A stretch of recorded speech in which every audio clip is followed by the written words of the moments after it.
persévérons toujours dans le Nouveau Testament, dans l'épître de Paul aux Romains, chapitre 8, verset 25, un verset magnifique. Mais si nous espérons ce que nous ne voyons pas, nous l'attendons avec persévérance. Amen. Dieu est un Dieu de grâce. Il convient de le préciser, de le souligner. S'il ne peut forcer la volonté de l'homme, il peut cependant incliner son cœur.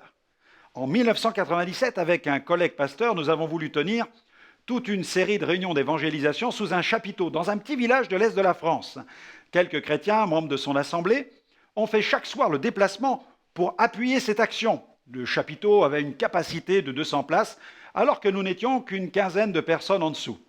À la fin de cette première réunion, une chrétienne d'un certain âge s'est approchée de moi pour me parler. Et elle m'a partagé le lourd fardeau qui pesait sur son cœur. Elle m'a dit « Frère Alexandre, j'aimerais que vous puissiez prier pour mon mari, car j'aimerais tant qu'il vienne écouter l'Évangile au cours de cette semaine. Cela fait plus de 20 ans que notre assemblée prie pour lui et il ne veut rien savoir. » Cette confession m'a fait l'effet d'un coup de massue sur la tête. Je pensais en moi-même, si cela fait plus de 20 ans que les chrétiens prient pour lui et qu'il ne veut rien entendre, j'ai bien peur que notre prière n'y change pas grand-chose. J'étais plutôt sceptique, car le seul qui avait bien voulu venir m'entendre et répondre à mon appel jusqu'à maintenant, c'était un pauvre vieux chien du quartier. Mais plus je regardais cette sœur en Christ, plus je pouvais lire le désespoir dans ses yeux. Et de mon côté, j'ai fait tout pour cacher mon embarras, parce que je voyais ce chapiteau qui restait désespérément vide.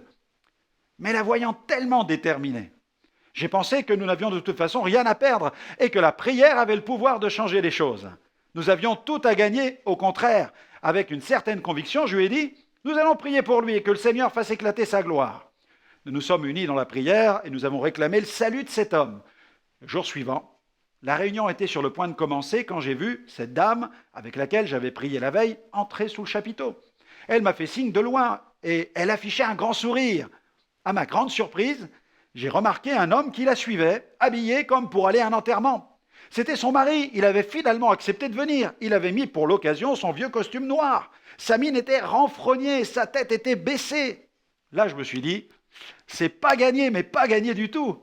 Cet homme avait finalement accepté de répondre à l'invitation que sa femme lui avait adressée. Cette sœur en Christ souffrait d'une infirmité. Depuis des années, elle marchait avec des béquilles. Elle souffrait aussi d'une très forte inflammation des tendons et des muscles du dos. Elle marchait très lentement et ce soir-là, j'ai été guidé à prêcher sur le sujet de la femme courbée. Je traversais l'estrade de long en large, je mettais toute mon énergie à attirer l'attention de ce maigre public. Nous n'étions guère plus que la veille. Et s'il y avait tout de même une personne de plus, ce mari réfractaire, celui que j'avais même commencé à surnommer le résistant, et puis sans que personne ne s'y attende, alors que je prêchais avec passion sur ce passage des Écritures, j'ai vu cette sœur en Christ se lever brutalement. Elle laissa tomber à terre ses béquilles et elle s'est mise à courir dans l'allée centrale en direction de l'estrade. Sa détermination m'a coupé le souffle et elle a mis un terme à ma prédication. Elle a emprunté le petit escalier qui menait au podium, elle m'a sauté directement dans les bras et un feu puissant venait soudainement de s'allumer sous ce chapiteau. Spontanément, tout le monde s'est levé, s'est mis à applaudir ainsi qu'à pousser des acclamations.